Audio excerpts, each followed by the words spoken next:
afternoon, everyone, and welcome to the Family Drug Court Learning Academy webinar series. This webinar series is hosted and supported by the Office of Juvenile Justice and Delinquency Prevention. We appreciate all of your attendance and participation this afternoon. My name is Tara Garcia, and I am the Program Specialist and Peer Learning Court Liaison for the National Family Drug Court Training and Technical Assistance Program. So today we're going to be telling you a little bit more about our Peer Learning Court program. 5 of our 9 Peer Learning Courts will have a chance to introduce themselves and tell you a little bit about their FDC program. So the PLC program started in 2012 and is funded by the Office of Juvenile Justice and Delinquency Prevention. After 2 rounds of the selection process, we've recognized 9 Peer Learning Courts as mentors in the field, and you can see their locations here for you. The PLCs range from very large metro courts to medium-sized courts to very small rural courts. And this variety really allows us to appropriately match your court with a PLC that resembles your demographic. So if you'd like to have more details and more information on demographics and sort of an overview of each of our Peer Learning Court programs, you can refer to our website at that link in the blue highlighted box on the screen, cffutures.org/PLC. So taking a look at our Peer Learning Court selection process, the PLCs were selected through a formal application process, which included an on-site review of their practices. And we use the Family Drug Court Guidelines publication as sort of our foundation, which we referenced throughout the PLC application and review process. So the courts were scored on each of the 10 Family Drug Court recommendations, which are mentioned in our Family Drug Court Guidelines. And this really ensured their alignment with best practices. So each court has specific strengths in certain areas. And again, this really enables us to match you with a court that really meets your specific TA needs. So some of you may be thinking that your court is ready to become a peer learning court. And if so, you're probably starting to wonder, what are some of the minimum qualifications for this?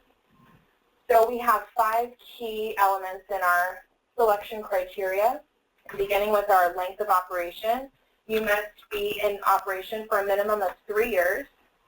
Your evaluation must have had at least 1 independent process and outcome evaluation completed on your program within the last 5 years. Your scale must provide information within your jurisdiction on the annual scale, which is otherwise known as your penetration rate, of your family drug court on child welfare families impacted by substance use disorders.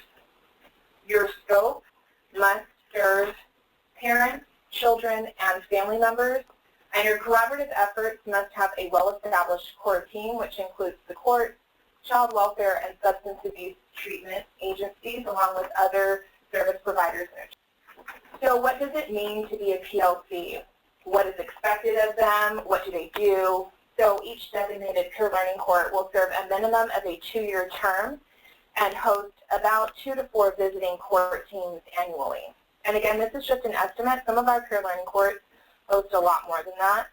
So when anyone submits a technical assistance request that we feel the peer learning courts could potentially help us out with, we send out the request to all 9 peer learning courts, and they help us by providing their experiences. So our peer learning courts are happy to join conference calls or engage in other types of virtual technical assistance, which includes webinars or whatever else might be needed for you. The peer learning courts have shared all of their operational documents with us as well. So this gives us a very large and up-to-date library of sample documents. Documents such as program policies and procedures, MOUs, logic models, and things of that nature. So if your court is thinking of maybe developing a new policy, please come to us first, because we are most likely able to share a sample you can begin to work from. All of our peer learning courts are also expected to maintain best practice operations. So we conduct additional site visits throughout their term if that's what's needed, as well as keep them priority in offering them training and technical assistance to give them support in maintaining those best practices as well. So if you are interested in contacting or visiting a FDC Peer Learning Court, please visit our website at the link listed below on your screen, or you can always feel free to contact us. We'd love to hear from you at fdc@cfutures.org. So back to today's format. It's almost time to meet the 5 peer learning courts for today's presentation. There will be 5 mini PowerPoint presentations highlighting an FDC best practice ideas specific to that PLC. So these will be 10 minutes or less. Please be sure to pay close attention and listen closely. And if you have any questions along the way, you are more than welcome to use the chat box off to the right of your screen, and we'll be sure to take note of those questions and include those in our post-webinar discussion, which brings us to the last bullet. We're trying a new format today, so we'll be breaking out into 2 virtual breakout rooms, and the conference line numbers will be both in the middle of our webinar and also again at the end for you, and you can provide any feedback or questions you have at that time for our peer learning course. So more on that later. Here's today's lineup of speakers and topics, which I will have a chance to introduce to you one by one as we move through our presentation. So we'll be starting with Compared to What? The Importance of Comparison Groups in FDC Evaluation. And this is presented by Dr. John Dantzler from Jefferson County Family Drug Court located in Jefferson County, Alabama. Welcome, John. Thank you, Tara. Again, my name is John Dantzler. I am currently a professor at the University of Alabama. I teach research methods courses and evaluation courses. For the past 20-some odd years, I've been involved in a variety of federal grant projects. And for 10 of those years, the past 10 of those years, a lot of those projects have been drug court, family drug court related, adolescent drug court for the TASK program at the University of Alabama at Birmingham. And I will be in the fall the incoming director of that program. I'm looking forward to it, but one of my first loves is evaluation. What, next slide please. What I was asked to do today is talk to you a little bit about comparison groups in evaluation. Before I get into the specifics of comparison groups, I do want to situate the use of comparison groups in the overall big picture of evaluation. Evaluation is comprised, as many of you know, of many different areas. Some of those types of evaluations are needs assessments that do look at the need for a program. You have your process evaluations that look at fidelity to program plans. You have cost-benefit evaluations that look at savings as a function of the program. But when we're talking about comparison groups, we're firmly situated in the outcomes evaluation area, where we're looking at the effect of a program. Now, outcomes evaluations can be simply output evaluations, where we look at the number of people served, we look at the number of children served.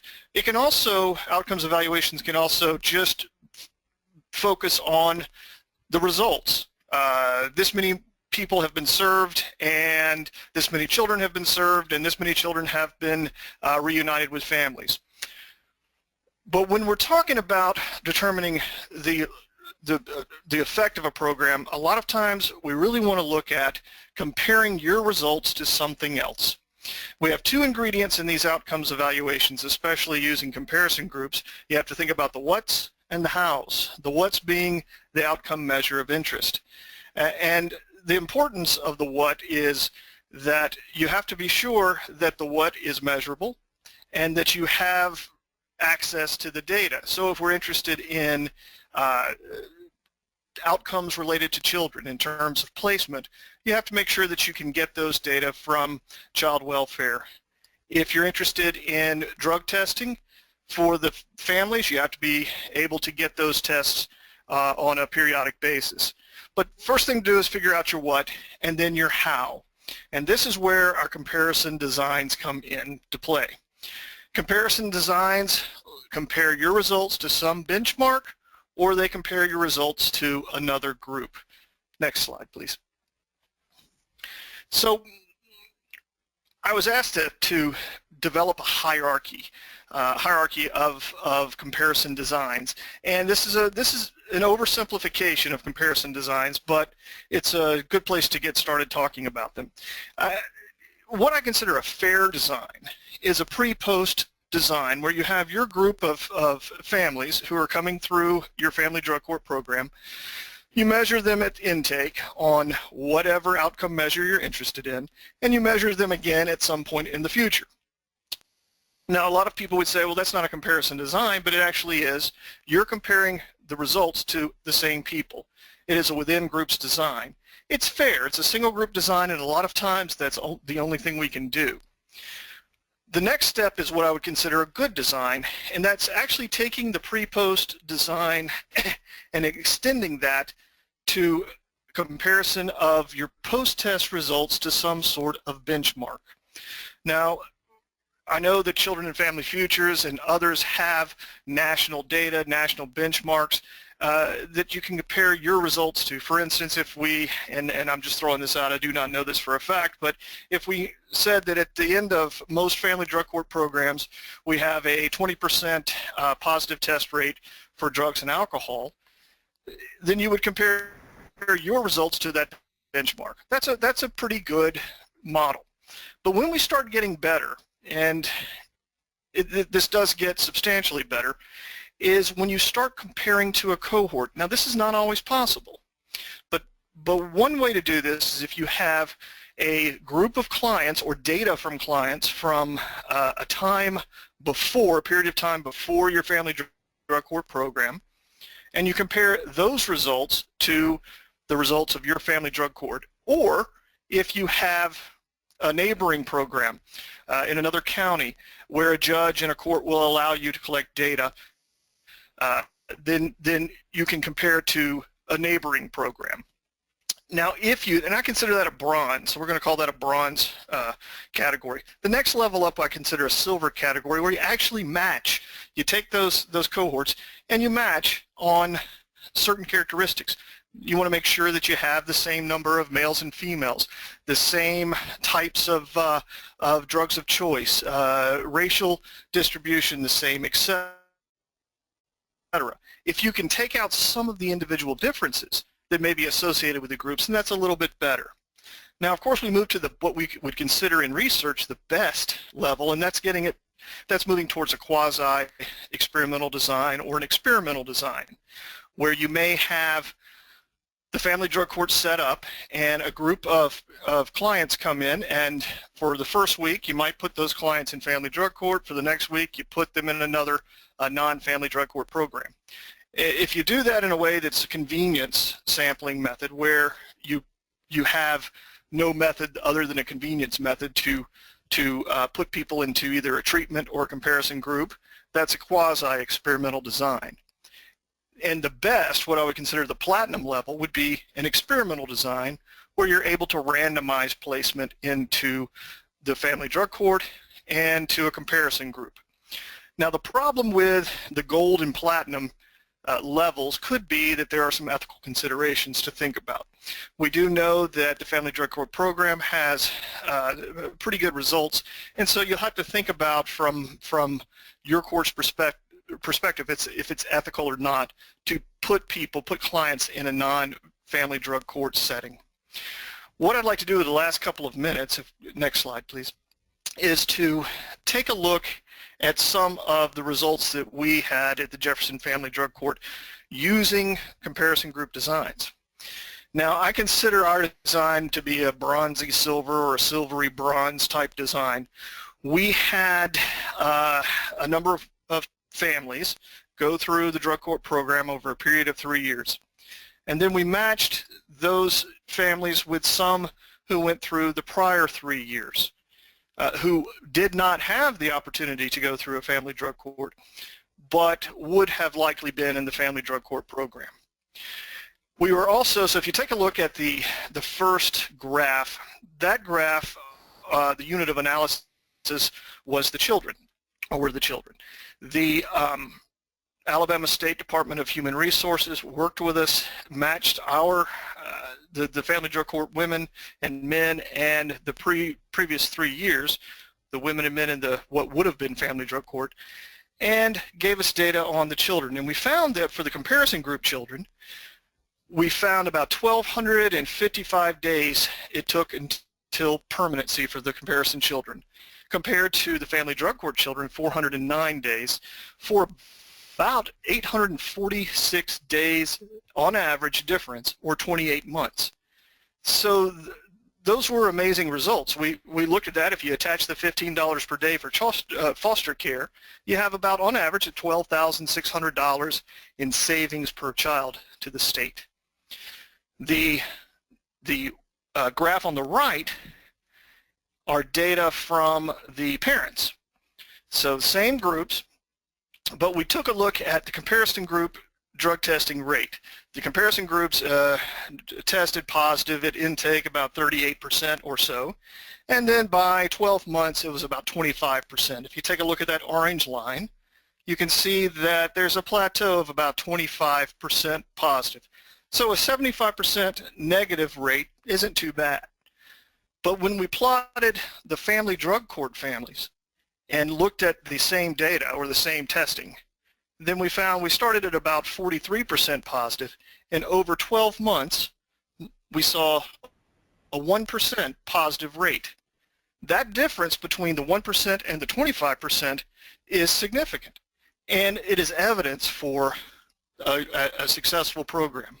So again, this does not do the comparison group discussion justice, but it gets hopefully gets you thinking about how you might use comparison groups in your evaluation.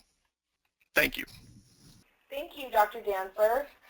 Now we'll be moving on to Wapello County. Judge Owens will be presenting the importance of the judicial leadership, reflections from the FDC bench. Good afternoon. My name is Bill Owens. I am the lead judge of the Wapello County Family Treatment Court. This is my 17th year on the bench, and for the last 8 years I've been honored to be the lead judge of that family drug court. In 2007, Wapello County received word in an article that was published in the Des Moines Register that we were leaders in the state. That is number 1 out of 99, but it wasn't the sort of honor that we wanted. Wapello County, a population of about 35,000, 8,100 of whom were children under the age of 18, was number 1 in incidence of child abuse or maltreatment by way of founded report. So 53 out of every 1,000 children in Wapello County were the subject of a confirmed abuse or neglect report, the highest rate in Iowa. And a majority of that abuse had its origin in drug addiction or substance abuse. 2007 also showed that we had large numbers of kids in foster care. Our foster care stays were long, and we had high reentry rates for kids that had been returned. Termination of parental rights rates were also out of proportion with the number of child welfare filings that we had in Wapello County. Parents were also not receiving prompt assessment, referrals to evaluation, nor were they spending long time in treatment and receiving adequate substance abuse treatment and successfully completing it. 2007, though, also provided the chance to sow some seeds of change to these sorts of results we were receiving. In 2007, I attended a conference that was, ironically enough, sponsored by Children and Family Futures that was called Putting the Pieces Together for Children and Families. And when I was at that conference, I attended a breakout session that was conducted by an Iowa judge. She had a family drug court in Polk County, or Des Moines, Iowa, which is our largest jurisdiction. She brought with her one of the graduates and participants from that program. That graduate talked about how that court had not only saved her life, but it also allowed her to be reunited with her children and saved her family. The data presented by the judge showed that 82% of the cases that she had attained reunification through working through the drug court program. 82% of the parents were clean and sober at program completion and 1 year after graduation. and she had a 50% reduction in termination of parental rights. I was persuaded by both statistical evidence and the anecdotal information that was provided to me by that participant and graduate of the program that we needed to make some changes in how we were doing our work in Wapello County. I also learned that a judge doesn't have to be just that rogue person sitting on the bench like an umpire calling balls and strikes. A judge can be a leader in another way. A judge can collaborate with other participants in the child welfare system. A judge can be a meeting convener. A judge has the ability to call key participants together to work to get better results for kids and families, and that's just what I did. I called together our chief judge, child welfare supervisor, substance abuse and mental health providers, and the parents' bar, and emphasized that this was going to be a change in practice. We wouldn't always be thinking about removal first. We'd be staffing cases as a team to address child safety while working to keep kids in the custody of a parent. And we emphasized for all of those participants, especially the parents' bar, that we weren't just talking the talk. We were actually going to walk the walk and make the necessary changes. We developed a treatment team to promote a new way of handling child welfare cases involving parental substance addiction. We developed a shared understanding of relevant issues, including addiction, mental illness, and what was appropriate and efficacious drug testing. We developed and promoted an understanding of the different roles of team members, including the new role of the judge. Instead of being that umpire calling balls and strikes, that person would lead a team of individuals whose roles would be slightly changed through this process. The prosecutor, the substance abuse provider, the parents' bar, our social work staff, and all working with a coordinator to help facilitate a team discussion and team decision making. We also promoted cross-training to develop an understanding of the therapeutic principles of the drug court model, and we developed training for our agency and substance abuse staff to promote early referrals from the child protection staff. So when they go out in the middle of the night, that they were able to make early referrals for appropriate parents to go to substance abuse assessments. Our substance abuse providers then providing early assessments and referrals to treatment, and attempting to receive a high match between the level of treatment recommended to the level of treatment actually received, in an effort by both child protection staff, social work staff, and substance abuse providers to identify those parents who are at high risk for not being able to complete treatment without this sort of intensive intervention, and also were at high need for substance abuse treatment. We also convened an oversight or advisory committee comprised of community leaders and representatives to provide programmatic support, improve access to services and resources to help us in the expansion and sustainability of our family drug court. After the team building process, it was time to get to work with a constant eye on due process for the clients who were participating in the program, adherence to the model that we had developed, adherence to best practices that we'd either obtained through collaboration with other drug courts or obtained through training, always with an eye on the Adoption and Safe Families Act to make sure that we were providing kids with appropriate and timely permanency. We promoted the use of evidence-based practices that adhered to the key components of family drug court, but also protected the participants' constitutional rights. We assisted parents in maintaining sobriety by either fostering ourselves or helping to foster evidence-informed and evidence-based practices like parent partners, 24/7 dads, strengthening families, and celebrating families. Our own court was the recipient of a grant that assisted us in developing a system of care approach using a recovery specialist to assist participants in accessing community-based services and enable that recovery specialist to maintain contact with participants for at least 1 year after case closure, and assisted them in developing a family-centered self-sufficiency plan that included a relapse prevention program. Once up and running and operating, we had to begin to think about the future and how to sustain the momentum that we had been able to achieve that far. We promoted external relationships with community groups to expand and promote our family drug court by education and collaboration. We educated government and community members to obtain their support and garner resources to support the family drug court. We established a not-for-profit organization to assist with ongoing efforts for sustainability when grant funding ended or state or local governmental funding was threatened. For us, one of the most important things in getting us from idea or concept to development and execution was grant money.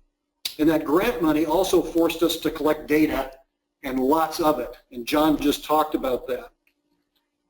I encourage you to embrace the data. I'm not a big data wonk myself, but quality assurance and data collection can be very helpful to you. When the grant money ends and you're seeking support for your program, data can often equal dollars. So let's remember where we were at. In 2007, we were number one in abuse. We had long stays in foster care, low retention and substance abuse treatment, low reunification rates, high rates of termination of parental rights. And as John talked about, our data work enabled us to compare the results that we achieved by comparing those with a matched comparison group. And we determined after 8 years that 96% of our participants entered treatment compared to only 73% in that matched group. 50% received an assessment within 7 days of that initial referral to the department compared to only 30% in that matched group. 90% received the level of treatment assessed for compared to 80% in the matched group. 65% completed the first episode of treatment successfully compared to only 50%.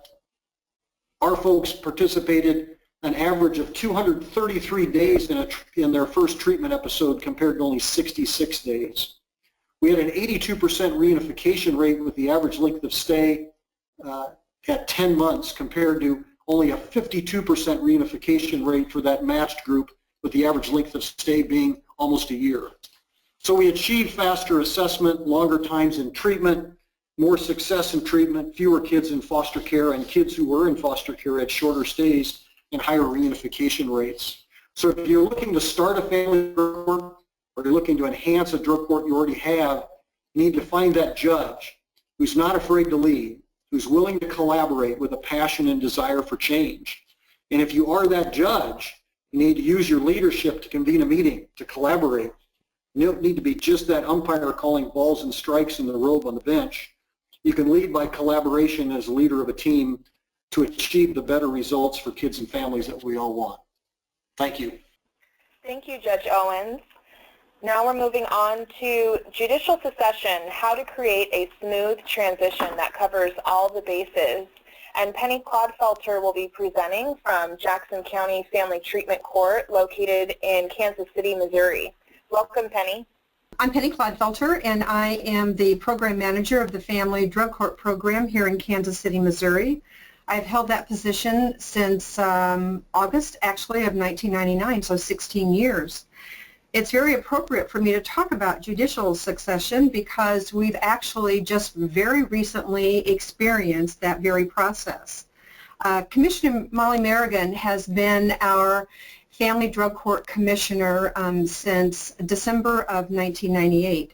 And we actually started accepting cases in our Family Drug Court program in April of 1998. So we've been around for a very long time. We were the first Family Drug Court program in the state of Missouri and one of the first 10 or so in the nation. So we started from scratch, and some people have called us pioneers, and at times we thought we were pioneers as we began to navigate the waters of Family Treatment Court. Pardon me.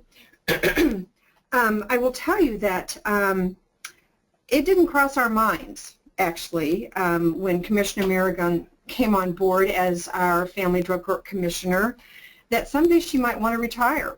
We didn't think about that. I mean, the years slipped by. We expanded our program. We made policy and changes and really developed a very well-oiled machine. And so the thought about her leaving just didn't come into anyone's mind. And actually, it wasn't until Children and Family Futures came to visit us during the Peer Learning Court process selection in the summer of 2012 when that question was posed. What are you going to do about judicial succession? And after they left, she and I had a conversation, and we knew that the time had come where we had to begin to think about what that might look like. Certainly, I think maybe in hindsight a little bit, we were remiss in not beginning to discuss this process and look at what a contingency plan might actually would look like if she stepped down for any reason at all. The point I want to hit home, it's really never too early to start the planning process for judicial succession and to develop a contingency plan. I'm wondering how many of you sitting out there, like a virtual show of hands, if you will, actually have desk procedures that would enable most anyone to manage your job should you never return to your position if you won the lottery, as an example. And certainly, no matter the size of your treatment court, it's absolutely critical, in my opinion, that the history, the process, policy, all the procedures are in a written form for anyone to step in, and certainly looking at the judicial officer's critical position in particular, that individual should work with his or her administrator or clerk to make sure that there is a method, that a method is developed to routinely organize information for future use. And it's just not practical to remember all the details, so you've got to write them down, and key information is very important. Even if a piece of information seems inconsequential, to write it down, to make sure that it's written down for someone to look at it in the future. I know I keep a lot in my head, as most all of us do out there, but somebody in the future is not going to be able to access that information in our head. So writing it down is really important. That new judicial officer, as an example, with judicial succession, might not have any experience with the treatment court. So all that detailed information is going to contribute greatly, I think, to the change process. We all know that too often well-intentioned plans can change very quickly. It just happens. So remaining flexible during any change, any planning process can be very helpful. As an example, Commissioner Merrigan decided to postpone her retirement by about 6 months in order to ensure a smoother transition. So if you do have flexibility as an option, I think that can be very helpful during this process. And certainly ask for help. If you're struggling with the planning process, Children and Family Futures would be a good resource tool. In the state of Missouri, we have a very strong Missouri Association of Drug Court Professionals with a lot of people that would be able to assist in the planning process if we were not sure how to proceed, or if you're not sure how to proceed when there is going to be a judicial succession occur. So make sure that you keep in mind that it's not a sign of weakness, of course, to ask for help if you're having difficulty. Our team was made aware of the retirement coming up about a year ago. That issue was quietly raised by Commissioner Merrigan that most likely she would be retiring in about a year, that she had made that decision. And this was an important decision for her to make because those seeds were now officially planted last year that change was going to be coming. I think that most people have the capacity to accept change, but I think we can all agree that that capacity may be slow in coming if the presentation, if you will, of the change coming is handled poorly and not well thought out. I think that the likelihood of discontent can increase, and it usually will manifest itself in the passive-aggressive, if you will, behavior, which can be damaging and frustrating on many levels. It's just human nature. If you feel you haven't been kept in that loop, and it's a big surprise, and it's a surprise maybe that you're not initially too keen on, then other behaviors, negative behaviors, may come forward, even with the best of folks. So it's really important to introduce even the possibility of a future change sooner than later. It supports inclusiveness, and it deflects that sense of, well, they sure kept that a secret, from occurring. However, even with the best presentation, you put the most positive spin on, as an example, what we're talking about, the judicial succession process, there most likely will be a number of emotions that may surface, so be prepared for that process.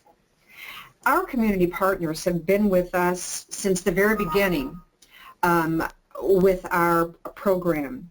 And when the official announcement was made this past spring of 2015, I began personally sharing this information to our community partners and stakeholders.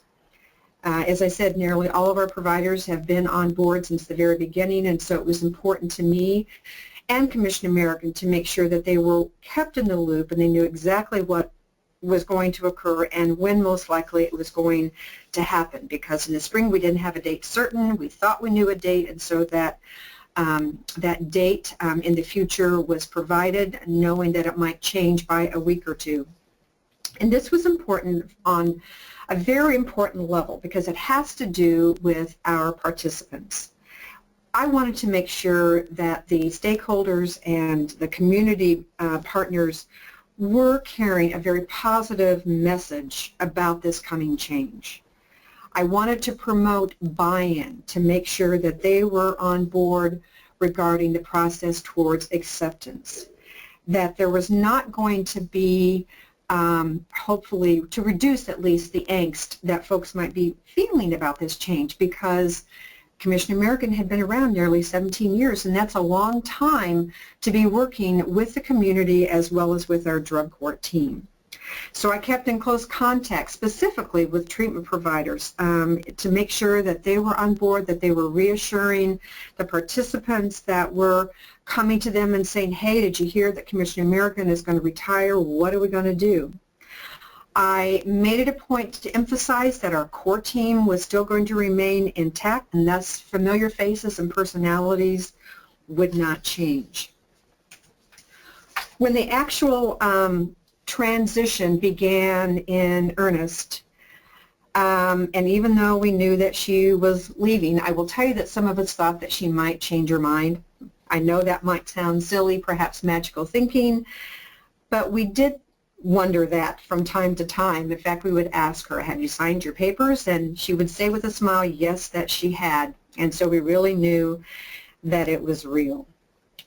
Sometimes change, or any topic no one wants to talk about, is really that elephant in the room. Why it is difficult to talk about change. It can be very difficult, and I think the fear of the unknown is most likely number one on the list. Particularly in our situation with Commission American having been our commissioner as long as she has. I think sometimes we forget what I've already mentioned, and that is we do have the capacity to adapt to change. It just takes time and having acceptance that it will be different than what it was before. And in some respects, and we began to think about this as well, that change can rejuvenate a team and help see issues that maybe we didn't see through a different lens. It's important to provide the new judicial officer the ability to become oriented to what your drug court is all about at this point in time, even though there might be some tweaks and changes down the road. And so I have met personally with our new commissioner, Martina Peterson, several times before the actual change occurred. We were really lucky because Commissioner Peterson had been a public defender in our juvenile drug court for a number of years before she became a commissioner in a different courtroom. She has a passion for therapeutic jurisprudence, so that's a plus for our team.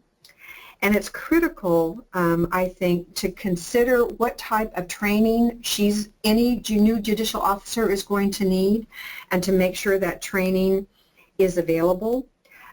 We were able to facilitate Commissioner Peterson sitting in on several of Commissioner Merrigan's dockets so she could see how we're currently running the docket.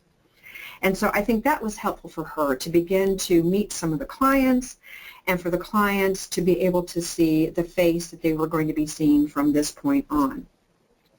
Commissioner Merrigan also did a very nice job in reassuring clients over and over again that things were going to be okay. She kept referring to Commissioner Peterson as a very nice person that they would like. We also planned events. Everyone loves food, right? And so our team in particular, we organized a food week the last week that Commissioner Merrigan was present on the bench and brought treats in that we shared with our entire team, and as well as all of the case managers from Children's Division and treatment folks. We also shared the treats with clients who were coming in. And so I think that was helpful in making it appear, and it wasn't just an appearance, but it was going to be smoother than what people thought, that change was going to happen, like it or not, and we were going to look forward to this new adventure with our brand new commissioner and still continue with the same level of commitment to our families.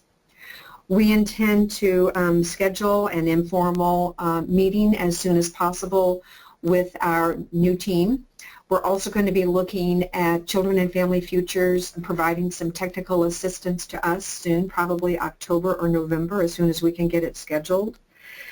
We're going to look at this as a new chapter in our drug court treatment team and program.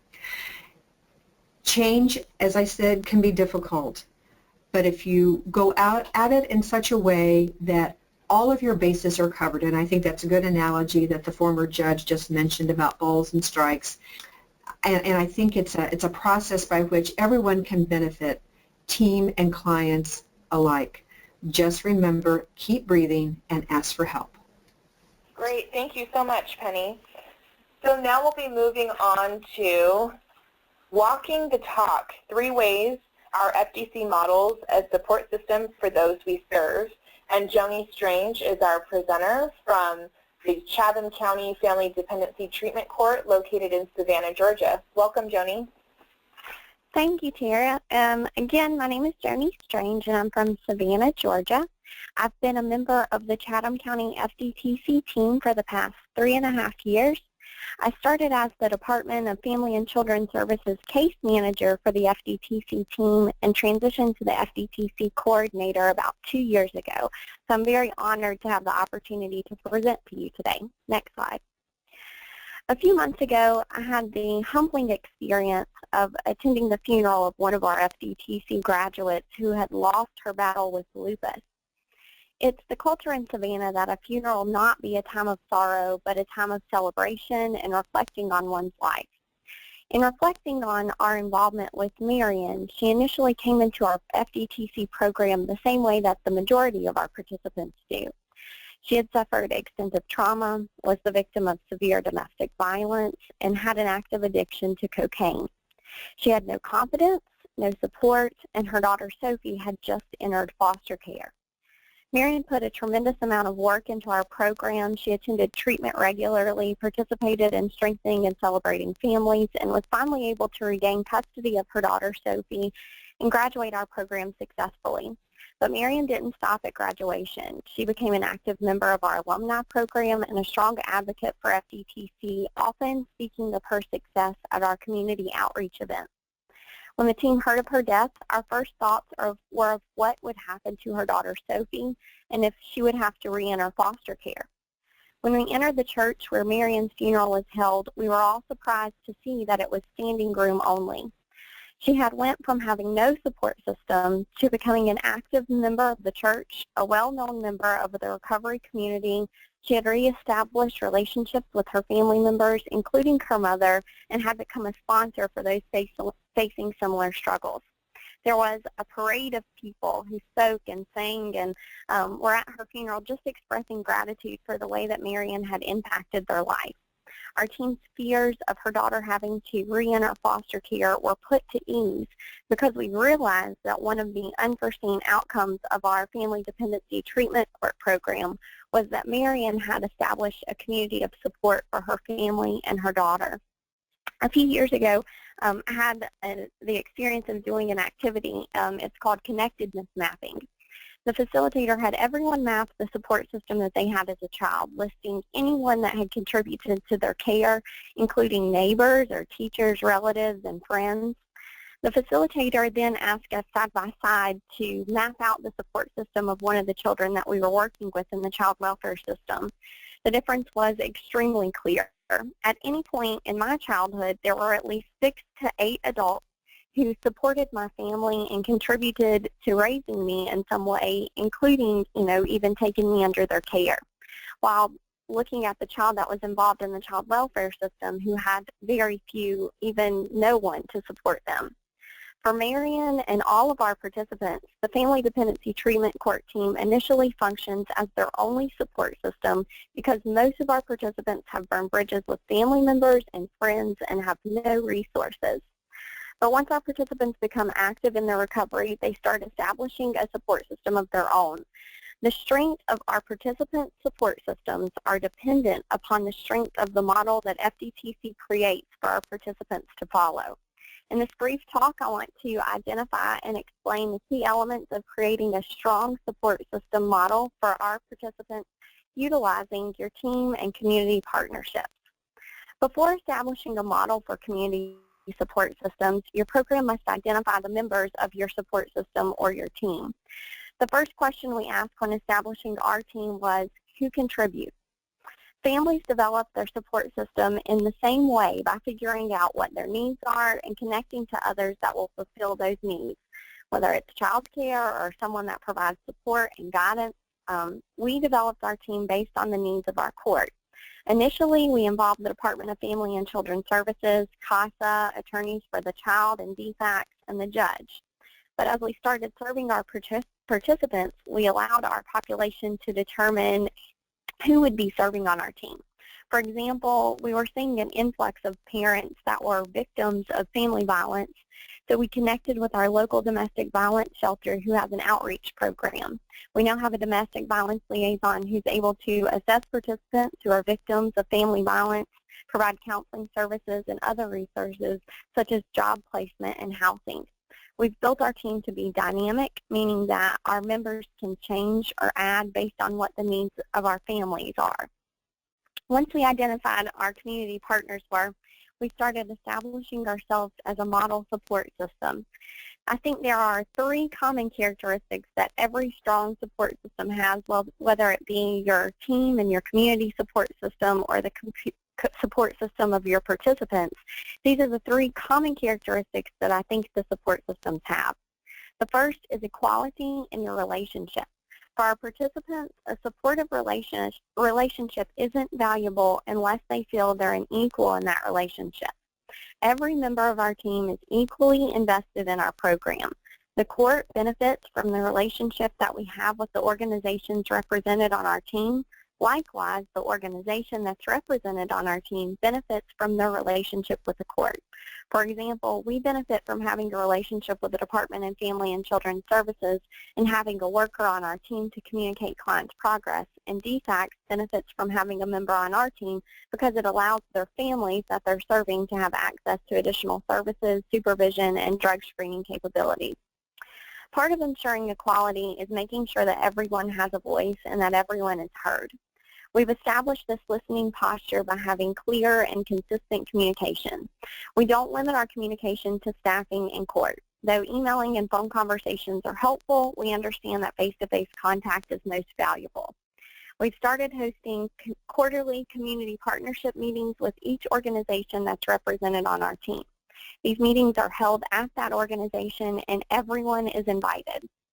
To give another example, we hosted a meeting at the Department of Family and Children's Services. We invited the director, the administrators, all the supervisors, and the case managers. As the coordinator, I facilitated the meeting, and every person contributes to making a list of all the strengths and the things that we've accomplished through our partnership. Then we make a list of the barriers and the things that we have to overcome in order to improve the outcomes for our families and build a stronger partnership. We create a plan utilizing our strengths to overcome our barriers and assign specific tasks to those that are present. We have follow-up meetings every quarter to discuss what work or progress is being made to overcome the barrier and identify additional strengths and needs. This allows everyone to be heard, even the people that don't sit at the table. I always like to tell our community partners, just because you don't sit at the table during our staffings in court on Tuesdays doesn't mean that you aren't a member of our team. Next slide. Another key characteristic of strong support systems is accountability. When we think about the support systems that we desire for our families and our participants to build, we want their support systems that are going to hold them accountable for their actions and inactions. We recently had a participant to relapse. When we asked her about her support system, she named several people, some of which we had never even heard of. It was our team's red flag that we needed to be more involved in her system of care to ensure that they were getting accurate and honest information that they could hold her accountable for. With the participants' written consent, we held a support meeting, which included representatives from DFACS, treatment, our court, and the support people that she had listed, as well as herself. We focused the meeting on the participants' strengths and accomplishments, listed barriers to her progress, and she and her supports left the meeting with a specific list of actions that needed to be taken. This is active accountability. This is how a support system should function. The participant and her support team meet weekly, and her support people have become more active in her recovery. Our team functions in a very similar manner. We not only hold our participants accountable for their progress, but we hold every agency represented accountable for their actions or inactions. When we meet, we discuss progress, but we also discuss barriers and how those barriers can be overcome. If someone isn't pulling their weight, we work together to secure the load and push forward. Everyone leaves with a task to do, and goals are followed up on every week to ensure progress. The last key characteristic that I want to talk to you about is establishing a model for a support system is sharing knowledge and guidance. Support systems should understand your goals and give you guidance to help you progress and meet your goals. When you think of your own support system, this could be similar to the role that maybe your mother, a teacher, or mentor might play. Much like our family support system and our own support system, our team works to understand each other's perspectives and share information and collectively share resources. The FDTC team functions as a body, and every body part operates on its own, but those parts function better as a whole. It's easy to forget how a leg or arm of the team operates, but if the left leg doesn't know how the right leg is moving, then you can't walk. And so team members attend training and webinars in the FDTC field in their own designated field, and everybody is on the same page with evidence-based practices and the latest research. But in addition, we designate at least 1 hour prior to staffing each month for an agency to present about their role within their agency, to present about their policies and their procedures. So this might be someone coming in to talk about substance abuse assessments, or how level of treatment is attained, or how a case travels through the child welfare system, to make sure that everyone on our team is well educated about everybody else's role. When we share knowledge to understand each other's roles, we can better guide each other to support the needs of our families. Your participants are watching your team, and they're absorbing how your team functions and interacts. Your team is a model support system for how your participants will establish their own support system. By establishing equality in your partnerships, holding agencies accountable, and sharing knowledge across agencies, you're creating a model support system for your participants to build their own support systems. Next slide. I want to leave you with this today. The difference in Sophie, Miriam's daughter, at the beginning of her involvement with child welfare when she entered foster care, and Sophie, after her mother had passed when she was prevented from entering foster care, was the support system that Marion had built utilizing the model that FDTC had provided for her. And this is a picture of Marion on her wedding day with our previous judge, Judge Stone, and her daughter, Sophie. Having a support system, being connected, having a sense of belonging is a basic need, but it's a need that often isn't being met for the families in our family treatment court serve. I will say this again, the difference in a child that enters foster care and a child that doesn't is the support system that their caregivers have established to surround them and help them succeed. My hope is that our family treatment courts provide a model support system that is the foundation for growth and the success of our families. Thanks for allowing me to speak to you today. Great. Thank you so much, Joni. Next up, we have Recovery Support Specialists and Peer Support, Why Your FDC Needs Them. And this is presented by Jill Murphy from the King County Family Dependency Treatment Court located in Seattle, Washington. Welcome. Thank you. So I'm going to ask everybody in the audience to do something a little different and ask you to place yourself in the parent's shoes for a while, because I'm going to talk about recovery support from their perspective. So imagine yourself as a parent who just had your child removed from your custody due to heroin use. You were handed a piece of paper by your social worker who told you to get a drug and alcohol evaluation and walked off. You tried to talk to your attorney, but she got called into court for her next case and said she didn't have time to talk to you, but that she'd call you in a couple days. So you're left in the hallway alone with nothing but a piece of paper in your hand and no idea how to bring your child home. Now imagine that instead your case was referred to the family drug court. So instead of standing alone in that hallway, you are approached by a treatment specialist who says, "I can help. Let's go talk in my office and find out what you need to get started." In that office, you're asked questions about to figure out what your immediate needs are and the best treatment agency fit for you. So using the treatment specialist expertise and your self-advocacy, you leave the office that day with an appointment for a drug and alcohol evaluation scheduled, a bus ticket, and the route you need to take to get there, along with the promise from the treatment specialist to meet you after the evaluation is done and give you a ride home. She scheduled another time to meet with you at the library near your house to conduct the intake appointment for the Family Drug Court program. After the intake is complete, the treatment specialist continues to call you every week until your entry into the Family Drug Court. Oh, sorry, we needed a slide. And now we're on the next slide, so sorry about that. So a couple of weeks later, you've entered Family Drug Court. So now what?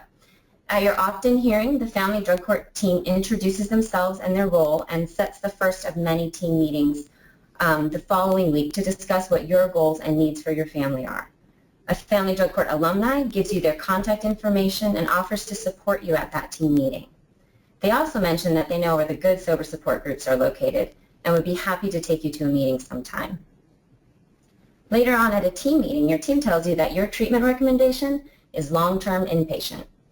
You share that you're not sure you're ready to go to inpatient yet. The alumni partner who you spoke to last night helps you to communicate what you are really trying to say by chiming in to add that your holdup is you're afraid you're going to lose your Section 8 voucher if you go to a 6-month program, and you're worried that you won't get to see your child very often because it's so far away.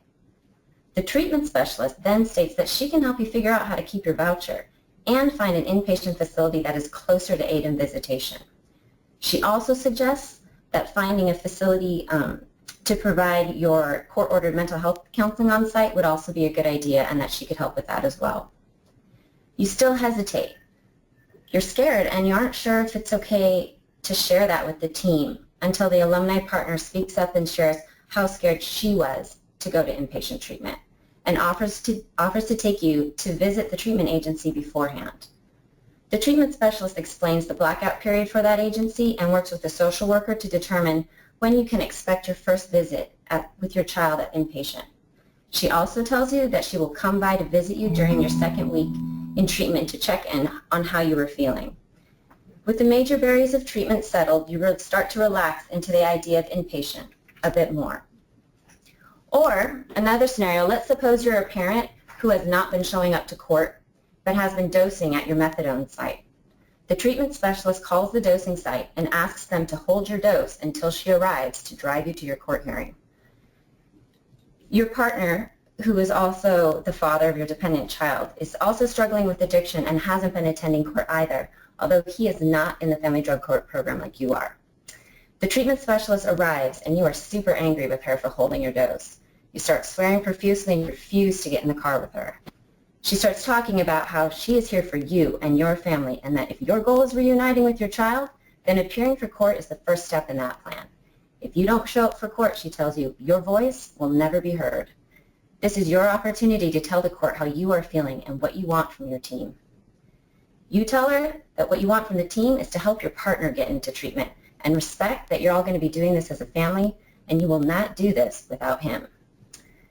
The treatment specialist nods and then offers to drive you both to your court hearing. At this point, you are willing to get in the car and in the weeks to come, start showing up for subsequent court hearings on your own. This was a turning point in your case, and it would not have happened if someone on that team didn't come to you and start with your identified concerns and work with you on that. Next slide. So fast forward through your time in family drug court, and now you are in aftercare services, looking at case dismissal, when your treatment specialist calls you into their office and asks about your support system, about who will replace your team going forward. Who will be your truth teller? Who are you going to call when you're triggered? Who are you going to call when you need help with your child? She types up a contact list of all the support people you've listed to keep with you, and then adds her name to the list, telling you that you are always welcome to call her if you need anything. At your transitional team meeting, childcare, long-term financial stability, ongoing resources, parenting plans, and continued treatment options are discussed. The alumni partner prepares you for life after family drug court and checks in on your relapse prevention plan, assessing it for feasibility and thoroughness. She connects you to the alumni group and promises to call you once a week for the first couple months after dismissal. She tells you about the alumni Facebook page and how sober events, kid-friendly outings, and alumni get-togethers are shared on that page as well. She reminds you to have fun in recovery and be careful of isolating yourself. The treatment specialist also asks you to think about becoming a peer partner, as she feels you have a lot of wisdom to share. You think about where you would have been without someone reaching out to you on that first day at court, tracking you down in your addiction, and holding you accountable for making changes to people, places, and things to support your recovery. You think about how important it was that someone spent time matching your needs to the appropriate treatment program and connecting it all to progressing toward reunification with your child. But progress you did, and now you are graduating. After your graduation ceremony, surrounded by the recovery support team you created, you leave the courthouse remembering how you entered alone, and after the support of family drug court, you are leaving your old team behind you and are walking out with your new one. Thank you so much, Jill. And we want to thank all of our wonderful presenters and attendees today for your participation in this webinar. All of our participants will be receiving an email later this afternoon with a link to our evaluation. We would really appreciate any feedback you have on this experience. Thank you, everyone.